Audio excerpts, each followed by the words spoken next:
تو میری جو آج کی ٹاک ہے، میں نے سوچا جب یایا نے مجھے انوائٹ کیا کہ مارکسزم کو کس طرح سے ایکسپلین کروں یا کس طرح سے اس پر بات چیت کروں، تو میرا یہ خیال تھا کہ اگر میں تھیوری آف سرپلس ویلیو اور جلیاتی مادیت کو ایکسپلین کرنے بیٹھوں تو یہ تھوڑی ریپیٹیشن ہو جائے گی اس وجہ سے، کیونکہ کافی سارے آن لائن لیکچرز میرے اس پہ آلریڈی موجود ہیں. اور پھر یا آپ نے یہ بھی کہا کہ بھی کنٹمپریری ریلیونس کی بات کی جائے، تو پھر میں نے یہ سوچا کہ کلاسیکل مارکسزم اور آج کا جو بایاں بازو ہے، جس کو میں نے عجیب و غریب قسم کا نام دیا ہے، آپ دیکھ سکتے ہیں پوسٹ لیفٹ. یہ کیا بلا ہے بھائی جان. تو پوسٹ تو جہاں پہ بھی لفظ استعمال ہو جاتا ہے تو آپ اس کو پوسٹ ماڈرنزم سے جوڑ سکتے ہیں. تو اس سے آپ اندازہ کر سکتے ہیں کہ پوسٹ ماڈرنزم کے نتیجے میں جو بائیں بازو پیدا ہوا، اس کے بعد جو بائیں بازو پیدا ہوا وہ کیا ہے، اور اس کا مارکسزم سے کس طرح سے ہم موازنہ کر سکتے ہیں، کس طرح سے اس کو کمپیریزن ڈرا کر سکتے ہیں. تو یہ میں نے جو پریزنٹیشن بنائی تھی، مگر وہ اب آبویسلی ادھر سے ہی آپ کو دیکھنی پڑے گی. تو میں ایک کوٹیشن سے شروع کرتا ہوں. میری بڑی پسندیدہ کوٹیشن ہے، یہ بڑی مزیدار کوٹیشن ہے.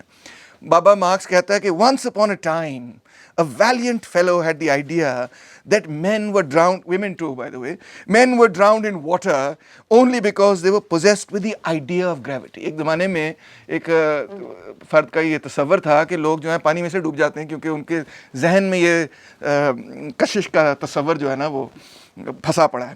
If they were to knock this notion out of their heads, stay by stating it to be a superstition, a religious concept, they would be sublimely proof against any danger from water. اگر وہ اپنے سر سے یہ مسئلہ نکال دیں تو وہ ڈوبیں گے ہی نہیں کبھی.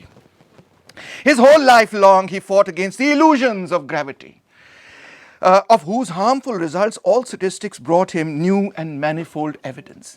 تمام شواہد ثابت کر رہے تھے کہ کشش کے نتیجے میں آپ نہیں بچیں گے، مگر وہ سوچ رہا تھا کہ نہیں ٹھیک ہو جائے گا. This valiant fellow was the type of the new revolutionary philosophers in Germany. اب وہ اپنے دوستوں کی بات کر رہا تھا. کبھی کبھار اپنے دوستوں کے ساتھ فہد بڑا بروٹل ہو جاتا تھا. فیورباخ کی بات کر رہا تھا، برونو باور کی بات کر رہا تھا. خیر، مگر تنقید اس کی بڑی طاقتور ہے کہ محض اپنے ذہن میں سے کوئی غلط تصور یا درست تصور کو نکالنے سے جو حقائق ہیں وہ تبدیل نہیں ہو جاتے. اس کے بعد آپ کو حقائق کو سمجھنے کے بعد آپ کو دنیا کو بھی تبدیل کرنا پڑتا ہے. اسی لیے مارکس نے ایک اور جگہ یہ فکرہ استعمال کیا کہ philosophers have only interpreted history. The point however is to change it. اصل مسئلہ تو اس کو تبدیل کرنے کا ہے، صرف محض ذہنی جگالی کرنے کا مسئلہ تو نہیں ہے. اور اس سلسلے میں مارکس کہتا ہے کہ consciousness can never be anything else than conscious existence and the existence of men is their actual life process. یہ بات بھی کلیریفائی کر دوں کیونکہ مارکس جرمن تھا اور جرمن میں جو مین کا لفظ ہے وہ نان جینڈرڈ ہے، اس لیے اکثر آپ کو مارکس میں جو ہے نا مین نظر آئے گا، مگر اس سے اس کی مراد تمام انسانیت ہے. تو یہ بڑی انٹرسٹنگ کوٹیشن اس لیے ہے میں سمجھتا ہوں کیونکہ ہم اکثر فہد اس بات میں پھنس جاتے ہیں کہ مٹیریل ریالٹی زیادہ طاقتور ہے یا میرے تصور زیادہ طاقتور ہے، اور ہم سمجھتے ہیں کہ جی مارکسزم یہ ہے کہ مٹیریل ریالٹی زیادہ طاقتور ہے اور میرے تصورات جو ہیں وہ غیر اہم ہیں، یعنی آئیڈیاز ان امپورٹنٹ ہیں. مگر در حقیقت مارکس یہ نہیں کہہ رہا کہ تصورات جو ہیں وہ غیر اہم ہیں. مارکس صرف یہ کہہ رہا ہے کہ تمام تصورات جتنے بھی ہمارے ہیں، مذہبی، سیاسی، سماجی، ثقافتی، وہ تمام جو ہمارے تصورات ہیں وہ در حقیقت ہماری ایکچوئل لائف پروسیس سے جڑے ہوئے ہیں، ہماری ایگزسٹنس سے جڑے ہوئے ہیں. جس قسم کی زندگی ہم گزار رہے ہیں وہاں سے ہمیں تصورات مل رہے ہیں، انہی تصورات کے نتیجے میں ہم اس زندگی پہ اثر انداز ہو رہے ہیں. یعنی کہ کوئی ایسا تصور ہمارے ذہن میں آ ہی نہیں سکتا جو کہ ہمارے وجود سے، ہماری ایگزسٹنس سے، ہماری تجربے سے باہر ہو. بڑی دلچسپ بات ہے. تو مارکس کہتا ہے the production of ideas, of conceptions, of consciousness is at first directly interwoven with the material activity and the material intercourse of men, the language of real life. تو اس کو آسان لفظوں میں یہ کہیں گے کہ what you do, that's how you think. جو آپ عمل کر رہے ہیں نا، وہ عمل آپ کے ذہن پر اثر انداز ہو رہا ہے. اگر میں پوری 8 گھنٹے سو کے نہ آتا تو میرا موڈ آج بڑا خراب ہوتا. تو وہ ٹیری ایگلٹن بڑی خوبصورت بات کہتا ہے کہ جو آئیڈیلسٹ فلسفی ہے وہ یہ بھول جاتی ہے کہ ہم مٹیریلی ایگزسٹنگ بینگز ہیں اس دنیا کے اندر مادی طور پہ. تو جس طرح ہم زندگی اپنی گزار رہے ہیں اسی قسم کے آپ کے خیالات ہوں گے. ایرسٹاٹل بھی کہتا تھا, بڑی خوبصورت بات کہتا تھا ورچو از اے ہیبٹ. اگر آپ ایک کام کرتے رہیں گے تو آپ خود ہی اس میں اچھے ہو جائیں گے. اگر اقرا منصور کی طرح آپ کیا نام ہے راگ جو ہیں وہ الاپتے رہیں گے تو پھر آپ اچھی سنگر بن جائیں گے, نہیں کریں گے تو نہیں ہوں گے. سو کنسیونگ thinking, the mental intercourse of men appear at this stage as the direct efflux of their material behavior. مگر مارکس کہتا ہے کہ جب ہم فلاسفرز کو پڑھتے ہیں تو بالکل الٹ محسوس ہوتا ہے, اور ایسے لگتا ہے جیسے تمام جو ہمارے سماج ہے وہ کسی نہ کسی کے تصور کی بنیاد پہ یا ہمارے تصورات کی بنیاد پہ قائم ہوا ہے, نہ کہ ہمارے تصورات جو ہیں وہ ہماری ایگزسٹنس کی بنیاد پہ قائم ہوں. یعنی کہ تصورات کا کوئی ایسا وجود ہے جو کہ اس مادی دنیا سے علیحدہ اور باہر ہے.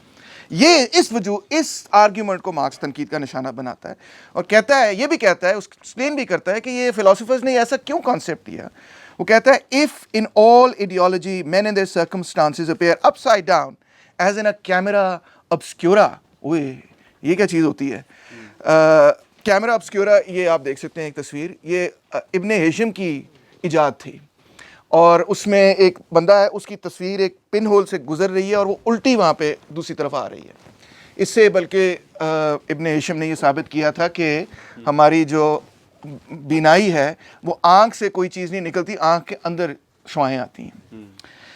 تو یہ کیمرا obscura کی طرح الٹ کیوں ہمیں نظر آتا ہے؟ وہ کہتا ہے this phenomena arises just as much from their historical life process as the inversion of objects on the retina does from their physical life processes. یعنی ہماری زندگی کچھ اس طرح سے بنی ہوئی ہے, ہمارا نظام, ہمارا طبقاتی نظام اس طرح سے کچھ بنا ہوا ہے کہ اس وجہ سے ہمیں یہ رشتہ الٹ محسوس ہوتا ہے, اور ہمیں ایسے لگتا ہے جیسے کہ تصورات جو ہیں ان کی کوئی اس مادی دنیا سے علیحدہ حیثیت ہے. اس سے کیا مراد ہے؟ عجیب سا فکرہ ہے نا. اس سے مراد یہ کہ وہ افلاطون کی بات کر رہا ہے. افلاطون نے یہ تصور دیا کہ زندگی کے اندر جو تمام تصورات ہیں وہ اس مادی دنیا سے علیحدہ ایک ٹرانسینڈنٹل میٹا فزیکل دنیا کے اندر ہیں, جہاں پہ وہ کبھی تبدیل نہیں ہوتے, وہ ٹائم لیس ہیں, ان چینجنگ ہیں, وغیرہ وغیرہ. اچھے اور برے کا تصور کہیں ایسی دنیا میں ہے جو مادے سے علیحدہ دنیا ہے. تو ایسا نہیں ہے. اس نے کہا اچھے اور برے کا تصور ہم اپنی مادی دنیا میں رہ کر خود ڈیولپ کر رہے ہیں. اس لیے مارکس کہتا ہے کہ instead of ascending from heaven to earth, we ascend from earth to heaven. So we do not set out from what men say, imagine, conceive, nor from men as narrated, thought of, imagined, conceived, in order to arrive at men in the flesh. ہم اس چیز کو تھوڑی دیر کے لیے بھول جائیں کہ انسان اپنے بارے میں کیا کہتا ہے. تیمور رحمان اپنے بارے میں یہ کہتا ہے کہ اس سے زیادہ بڑا انقلابی کبھی تاریخ میں پیدا نہیں ہوا, مگر حقیقت ایسے نہیں ہے. We set out from real active men. دیکھنا پڑے گا اس کے اعمال ہیں کیا. From real active men, and on the basis of their real life process we demonstrate the development of the ideological reflexes and echo of this life process. یعنی کہ سادہ لفظوں میں یہ کہ محض کسی سماج کے اپنے بارے میں تصورات کو ہمیں قبول نہیں کرنا چاہیے, بالکل اسی طرح جس طرح ہم کسی فرد کے اپنے بارے میں تصورات کو قبول نہیں کرتے, بلکہ یہ کہتے ہیں نا کہ بھئی اس کے اعمال کو دیکھو. تو اسی طرح سوسائٹی کو بھی اگر آپ نے سمجھنا ہے تو سوسائٹی کے اپنے بارے میں تصورات کو 2 منٹ کے لیے ذرا ہولڈ پہ رکھ لیں اور یہ دیکھیں کہ ان کے اعمال کو دیکھیں. اعمال سے مطلب کوئی انفرادی اعمال نہیں, بلکہ اجتماعی طور پہ کس طرح سے وہ اکٹھے ہو کے کیا ہیومن ریلیشن شپس بناتے ہیں. اس لیے مارکس کنکلوڈ کرتا ہے life is not determined by consciousness but consciousness by life. اس میں اب وہ جو ہم نے ایک ڈسٹنکشن پیدا کی ہوئی تھی بیس اور سپر اسٹرکچر کے درمیان, کہ مٹیریل فورسز اور آئیڈیاز کے درمیان, وہ ڈسٹنکشن مارکس میں ایک تھیوریٹیکل ڈسٹنکشن ہے. در حقیقت اس کے لیے یہ دونوں ایک ہی ہیں. کوئی تصور مادی معروضی حالات سے علیحدہ ہو ہی نہیں سکتا. اس لیے یہ سوال ہی پیدا نہیں ہوتا کہ مادی معروضی حالات زیادہ اہم ہیں یا تصورات زیادہ اہم ہیں, کیونکہ وہ دونوں ایک دوسرے سے یوں جڑے ہوئے ہیں. اب مارکس کہتا ہے, اچھا ٹھیک ہے, میں نے کہا پتہ نہیں ٹائم نہ کم ہو رہا ہو. اچھا, مارکس کہتا ہے morality, religion, metaphysics, all the rest of ideology and their corresponding forms of consciousness thus no longer retain the semblance of independence. یعنی کہ وہ ہمارے مادی حالات سے علیحدہ نہیں ہیں. They have no history. خیالات کی کوئی تاریخ نہیں ہے. عجیب سی بات کی. No development. but men developing their material production and their material intercourse alter along with this their real existence, their thinking and the products of their thinking. انسان جو ہے تصورات جو ہیں وہ خود بخود از خود تبدیل نہیں ہوتے. انسان اپنی زندگی میں جیتے ہوئے زندگی کو بھی تبدیل کرتا ہے. زندگی کو تبدیل کرنے کے لیے اس کے تصورات تبدیل ہوتے ہیں. زندگی کی تبدیلی کے نتیجے میں ہمارے تصورات تبدیل ہوتے ہیں. کوئی بھی ایسی ایگزامینیشن, کوئی بھی ایسا انالیسس جس میں آپ تصورات اور زندگی کا آپس میں جوڑ اور ملاپ نہیں رکھتے, وہ کلاسیکل مارکسزم کے منافی ہے. In the first method of approach, یعنی کہ idealism, the starting point is consciousness taken as the living individual. ایسے جیسے کہ تصورات جو ہے نا وہ کوئی زندہ شخصیت ہیں. In the second method, materialism, مادیت کے فلسفے میں, it is the real living individuals themselves. زندہ تصورات نہیں ہیں, زندہ انسان ہے. And consciousness is considered solely their consciousness. یعنی کہ ہر تصور جو ہے, تمام تصورات جو ہیں وہ کسی نہ کسی لوگوں کے تصورات تھے, افراد کے تصورات تھے. ان تصورات کو سمجھنے کے لیے ان لوگوں کی زندگی کو سمجھنا ہوگا. بہت ہی میں سمجھتا ہوں شاندار قسم کی بات. اچھا, یہ تو ہو گیا چھوٹا سا خلاصہ کلاسیکل مارکسزم کا, جس طرح سے ہم سمجھتے ہیں اس کو. اب میں نے سوچا کہ اس کی کنٹمپری ریلیونس کی بھی بات کی جائے. تو ایک بہت بڑی تبدیلی دنیا میں آئی ہے. تھوڑی سی تصویریں بھی آپ کو دکھا دوں, تصویریں ہمیشہ اچھی ہوتی ہیں. یہ بابا جان آئے, گنجے بابا جان تھے یہ, ان کا نام تھا مشیل فوکو, اور ان کے ساتھ دو تین اور بڑے اچھے دلچسپ قسم کے بابا جان تھے. ڈریڈا بھی ان میں شامل تھے, ژیک ڈریڈا, لیوٹارڈ, لکان وغیرہ, کافی سارے اس طرح کے لوگ آئے. انہوں نے ایک مارکسزم پہ تنقید کی, اس مارکسزم کے اس تصور پہ ایک تنقید کی جو بہت ہی طاقتور تنقید ثابت ہوئی, اور پھیلتے پھیلتے وہ ویسٹرن اکیڈمی کے اندر ایک طرح سے ڈومینیٹ کر گئی, اور آج کر چکی ہے. ایک زمانے میں مارکسزم ڈومینیٹ کرتا تھا, یعنی کہ جو بندہ پولیٹیکل سائنس پڑھتا تھا, جو سوشیولوجی پڑھتا تھا, تاریخ پڑھتا تھا, اس میں سے 50-60% مارکسسٹ ہوا کرتے تھے, اور مائنورٹی دوسری تھی. آج یہ حالت نہیں ہے. آج مائنورٹی مارکسسٹوں کی ہے اور میجورٹی ان لوگوں کی جن کو ہم پوسٹ ماڈرنسٹ کہیں گے. اچھا, انہوں نے کیا کہا, یا بڑی انٹرسٹنگ بات ہے, انہوں نے ایپسٹیمک سبجیکٹیوزم انٹروڈیوس کیا. وہ بہت موٹے موٹے لفظ ہیں, معذرت کے ساتھ. ایپسٹیمک کا مطلب ہے کہ جو آپ کی تھیوری آف نالج ہے, کہ دنیا کے بارے میں آپ کیسے جانتے ہیں کہ آپ کے پاس کوئی علم ہے بھی کہ نہیں. ٹھیک ہے نا. تو سائنس فار ایگزامپل ایک اپسٹمالوجی ہے. ایپسٹیمک آئیڈیلزم کیا ہے کہ آپ یہ سمجھتے ہیں کہ تصورات کا کوئی وجود ہے جو کہ آپ کی مادی معروضی دنیا سے علیحدہ ہے.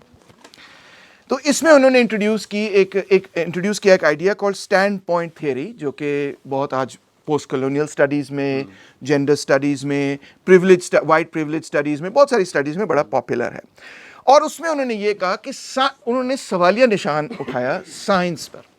انہوں نے یہ کہا کہ سائنس بھی ایک نیریٹو آف پاور ہے. بیسک بات یہ ہے, فوکو نے یہ کہا کہ سائنس جو ہے نا وہ ایک نیریٹو آف پاور ہے. یعنی اکثر مقصد سائنس کا یہ نہیں ہے کہ حقیقت کو سمجھیں, دنیا کے قوانین دریافت کریں, تاریخ کے ہوں یا معیشت کے ہوں, مگر اصل مسئلہ یہ ہے کہ فہد نے پی ایچ ڈی اس لیے کی ہے. جاری رکھوں یا رک جاؤں؟ نہیں, آپ کی وجہ سے نہیں کہہ رہا میں, وہ اذان کی وجہ سے کہہ رہا تھا. چلیں, اگر کسی کو اعتراض ہے تو میں رک جاتا ہوں اذان کے احترام میں. ٹائم کا تھوڑا سا مسئلہ ہے. چلیں, آپ کہتے ہیں تو ٹھیک. ہاں, فہد علی نے پی ایچ ڈی اس لیے نہیں کی فوکو کے بقول کہ وہ آپ کو یہ بتائے کہ پاکستان کے معاشی اصول کیا ہیں اور کیا نہیں ہیں, بلکہ فہد علی نے پی ایچ ڈی اس لیے کی ہے کیونکہ اکنامکس میں وہ کہتا ہے میں ایک سائنٹسٹ ہوں, میں معیشت کو ایک سائنسی طرز سے سمجھنا چاہتا ہوں. اس نے اس لیے کی ہے کیونکہ وہ سائنس کا لبادہ اوڑھ کے پھر اپنا اثر و رسوخ آپ کے اوپر نچھاور کر سکتا ہے.